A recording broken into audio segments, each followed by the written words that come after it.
सरस्वती युवाओं के प्रेरक स्रोत स्वामी विवेकानंद जी के चरणों को नमन करते हुए मंच पे आसीन मंचासीन आदरणीय हमारे जितने भी उपस्थित अभी आप सभी के समक्ष अपना संदर्भ में बजट के संदर्भ में अपना परिचय रखा गया है, वो मंच के सामने जो हमारे आदरणीय शिक्षक शिक्षिका बैठी हैं, भाई बहन, आप सभी को मेरा प्रणाम। अभी हम सभी को पता है कि बजट हमारे वित्त जो भी अपना फाइनेंस मिनिस्टर थी उन्होंने अपना बजट रखा है, उसके बारे में अभी हम सभी ने चर्चा की है। यहाँ पे बहुत सारे यूथ हैं।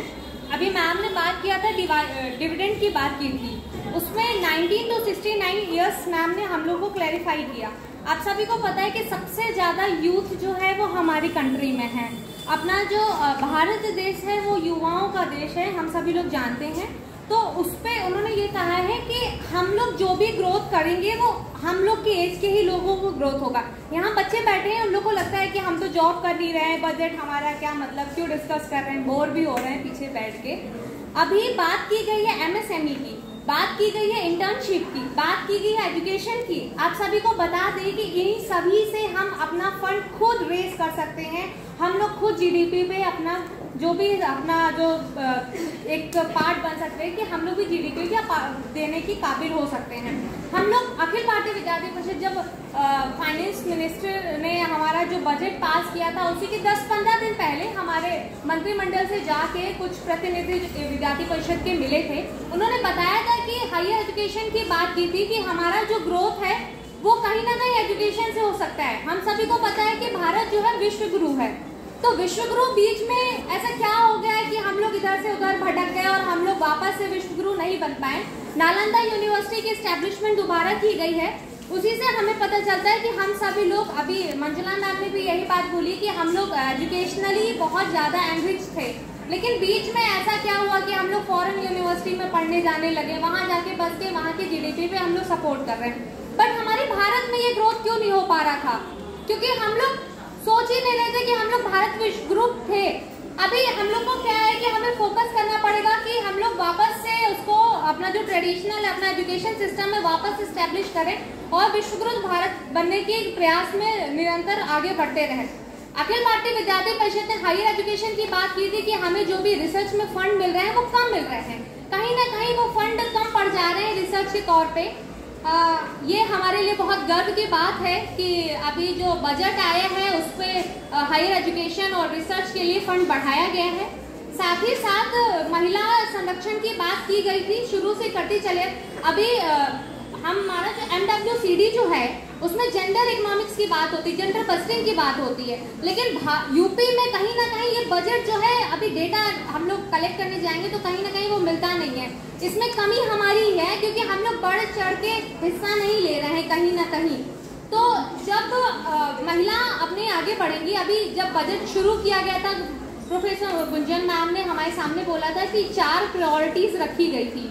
4 प्रायोरिटीज पे बात की गई है। फार्मर्स, यूथ को सबसे पहला लिया गया है क्योंकि हमें पता है कि भारत जो है वो युवाओं का देश है, तो यूथ को लिया गया है। वुमेन्स को इसलिए फोकस किया गया है कि आज जब हम लोग टैक्स रिजीम का पिक्चर पढ़ेंगे ना बजट में, तो उसमें देखेंगे कि 15 लाख जिसकी सैलरी है उसका है, तो उस पर पिक्चर देखेंगे कि महिला भी बनी हुई है। मतलब हमारे भारत को भी पता है कि हमारी महिलाएं जो है वो 15 लाख से ज़्यादा सैलरी कमा सकती हैं और हमारे भारत को एक हिस्सा बन सकती हैं, तो कमा रही हैं। तो ये बहुत ही बड़ा, बहुत गर्वान्वित बात है कि हम सभी लोग कहीं ना कहीं आगे बढ़ रहे हैं।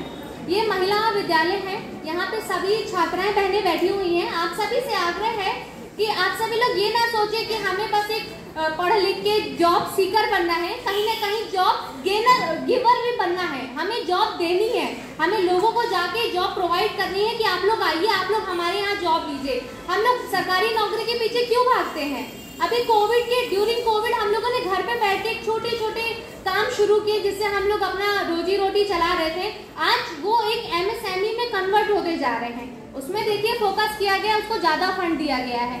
तो ये हमारे भारत सरकार को भी पता है कि हमारा जो भारत है वो किसी के ऊपर निर्भर नहीं है, वो आत्मनिर्भर भारत बन रहा है।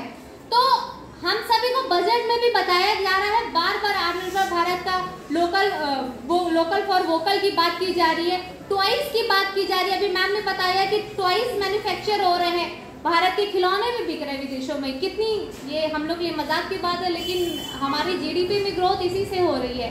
तो इससे हम लोग पे फोकस, ट्राइबल पे फोकस किया गया है, शुरू से लेके ट्राइबल पे फोकस किया जा रहा है, महिलाओं पे फोकस किया जा रहा है, यूथ पे फोकस किया जा रहा है, और बार बार घूम घूम के जब हम आ रहे हैं तो एजुकेशन में स्थिर हो जा रहे हैं। तो ये हमें खुद में ही सोचना चाहिए कि हमारी शिक्षा के बिना हमारा कुछ नहीं है। तो शिक्षा सबसे ज्यादा जरूरी है। सर बैठे थे, सीए सर अपने, हम लोग से पूछ रहे थे बार बार कि किसी ने एमएसएमई को सुना है, किसी ने बजट को सुना है, किसी ने ग्रोथ को सुना है, लेकिन सब पीछे चुपचाप बैठे थे। तो अगली बार जब कोई आए यहाँ पे तो आप सभी से आग्रह है कि आप लोग टॉपिक जानने से पहले पढ़ के आए, और हमारे जो भी गेस्ट स्पीकर आ रहे हैं उन्हें बताएं कि हम लोग भी पढ़ के आए हैं, हम लोग आपको सुनने नहीं, हम लोग आपसे डिस्कस करने आए हैं। तो आप सभी लोग इस चीज का विशेष ध्यान रखें। मैं अखिल भारतीय विद्यार्थी परिषद की ओर से आई हूँ यहाँ पे, हमारा बजट पे चर्चा किया गया है। आप सभी को जैसे बता दिया कि विद्यार्थी परिषद ने भी थोड़ा सा 0.09% फाइनेंस मिनिस्टर के सामने रखा था कि हमारे समाज में किस किस की जरूरत है। सेवा सर्विस की बात की जा रही है, बार बार सेवा हमारे यहाँ चल रहा है। आप सभी को पता है विद्यार्थी परिषद के कई सारे कार्यक्रम यहाँ होते हैं, और आप सभी के सामने हम लोग बता चुके हैं कि हमारी क्या क्या ब्रांचेस हैं। आयुष की बात की गई, मैम ने किया, तो आयुष हम लोग बार बार मेडिटेशन, बार बार योगा, बार बार अभी इंटरनेशनल योगा डे मना रहे हैं। क्यों हम लोग जा रहे हैं प्राइवेट हॉस्पिटल में, क्यों हम लोग पैसा फंड अपना खर्च कर रहे हैं। वापस से संस्कृति की तरफ आते हैं। टेम्पल इकोनॉमी की बात की गई है। मैं भी एक शोधार्थी हूँ, अभी रिसेंटली मैंने भी सोचा है कि मेरा अगर होगा तो योगदान एक टेम्पल इकोनॉमी पे किया जाएगा। मंजुला मैम ने ये भी बताया कि हम लोग अपना जो भी है, हम लोग वापस से अपना ऋण पूरा नहीं कर पाए अपना वोट के जरिए से, लेकिन कहीं ना कहीं उन सभी को ये बताने की जरूरत है कि आज अगर राम मंदिर बना है तो बाहर जितने भी बैठे एक छोटे से छोटे दुकान पे हम सभी लोग जाके उन्हीं से खरीदारी करेंगे, और उनकी रोजी रोटी भी उसी से चलेगी। और कॉरिडोर की बात की जा रही है, तो अयोध्या में भी कॉरिडोर्स बनेंगे। तो अभी उनको ये पता नहीं चल रहा है कि उनको लग रहा है कि मेरा घर छिन रहा है, मेरा ये जमीन छिन रही है, लेकिन ऐसा कुछ नहीं है। उन्हें वापस से हम लोग एक डेवलप करने की कोशिश कर रहे हैं, हम लोग बनाने की कोशिश कर रहे हैं। ऐसे ही काशी पे है, अगर आप लोग टेम्पल इकोनॉमी को थोड़ा सा पढ़ेंगे तो पता चलेगा कि कहीं ना कहीं रोजी रोटी जो है हमारी टेम्पल इकोनॉमी से ही चल रही है। हमारी संस्कृति, हमारी भारत परंपरा जो भी है उसी से कहीं ना कहीं हम लोग अपने आप पैसा कमा रहे हैं। हमें कोई सरकार के आप पैसा दीजिए हम चले आगे, ऐसा कुछ भी नहीं है। हम लोग खुद से पैसा गेन कर सकते हैं। हम लोग 1 रुपए, अभी डीबीटी की बात की गई, डायरेक्ट बेनिफिशियल ट्रांसफर की बात की गई थी, उसमें भी आपको बता दें कि 1 रुपए भी कैसे चल के आ रहा है और कैसे हमारे अकाउंट में आ रहा है, वो पूरा आप ऑनलाइन पढ़ेंगे तो सब कुछ है। हम लोग कहते हैं ना कि सरकार पैसा खा जा रही है, हम लोग तो टैक्स भर रहे हैं, ऐसा कुछ नहीं है। अभी रिसेंटली मैं MWCD में काम करके आई हूँ, वहाँ पे जेंडर बस्टिंग का एक डिपार्टमेंट जो है एक हिसाब रखता है और कैसे काम करता है। निपसिट कारा, अभी मैम ने क्रिच की बात की है, ये ऑलरेडी वहाँ प्रोवाइड है। हमारे कॉलेज और यूनिवर्सिटी में प्रोवाइड नहीं थी, और हमारे जो भी फाइनेंस मिनिस्टर हैं निर्मला सीतारमण जी ने, उन्होंने कहा कि अब हमारी यूनिवर्सिटीज और वर्किंग प्लेस पे भी इसको होना चाहिए प्राइवेट एरियाज में। सो बजट जो है वो हम लोग के लिए बहुत ही बेनिफिशियरी है। हम लोग मिडिल क्लास, उसमें भी लिखा है मिडिल क्लास का प्रोविजन दिया हुआ है, लेकिन हम लोग को लग रहा है मिडिल क्लास फैमिली के लिए कुछ नहीं है, एक्चुअली उसमें है। सो अगर हम लोग थोड़ा सा पढ़ेंगे तो हमें पता चलेगा कि बहुत ही ज्यादा सराहनीय है। बजट जो है हम लोग के फेवर में ही है। बस थोड़ा सा कभी कभी होता है ना कि बहुत अच्छी चीज जब होने वाली होती है तो बहुत सारी चीजें गड़बड़ होती है। अभी तो एक वही सारी चीजें हैं, तो उस पर ज्यादा, हाँ, तो इस पर थोड़ा ज्यादा फोकस मत करिए। बाकी डॉक्टर मंजुला मैम से मैं बहुत धन्यवाद कहती हूँ कि उन्होंने हम सभी को मौका दिया और अपना बजट पे चर्चा जो है उसको करने के लिए इस कॉलेज को नवी कन्या महाविद्यालय में हम लोग जो आप सभी के सामने उपस्थित किए हैं, तो thank you ma'am for providing and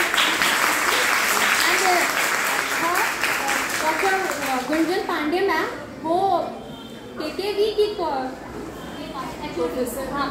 professor Gunjan Pandey ma'am KKV से हैं। उन्होंने word to word, point to point, जितने भी नेट की तैयारी कर रहे हैं बस गुंजन मैम को रट डालो, वही पेपर में आएगा। वर्ड टू वर्ड मैम ने बताया है और वही घूम उनकी क्रोनोलॉजी आती है, ये बहुत ज़्यादा मतलब डबल फायदा हो गया आप लोग का, बजट पे जान गए और नेट की तैयारी भी हो गई एडवांस में। तो thank you ma'am for coming here, और हम लोग को बहुत अच्छे से, बहुत प्यार से, बहुत डिटेल तरीके से बताने के लिए। Sir CA RL Vajpayee sir, thank you sir, हम लोग को ये भी बताने के लिए कि हम लोग इनकम टैक्स जो कट रहा है वो हम लोग के फायदे के लिए कट रहा है कहीं ना कहीं, और थोड़ा थोड़ा हम लोग जो डर रहे थे तो सर ने उसको क्लियर आउट कर दिया कि हमें डरने की बात नहीं है, जो ओल्ड और न्यू रिजीम है उसके क्या क्या फायदे हैं। Thank you sir for this. और बनर्जी मैम, उन्होंने भी हमें बताया कि जो भी बजट है, मैम कॉमर्स की है तो मैम ने कॉमर्स में जो भी फाइनेंस से रिलेटेड चीज़ें हैं, डिपार्टमेंट से रिलेटेड जो भी चीज़ें हैं, हम लोग उसको जाने। और thank you ma'am for discussing. Sumani ma'am और Arunima ma'am and Pratibha ma'am, thank you so much. जो भी छोटे छोटे पॉइंट बच गए थे उसको बचाने के लिए,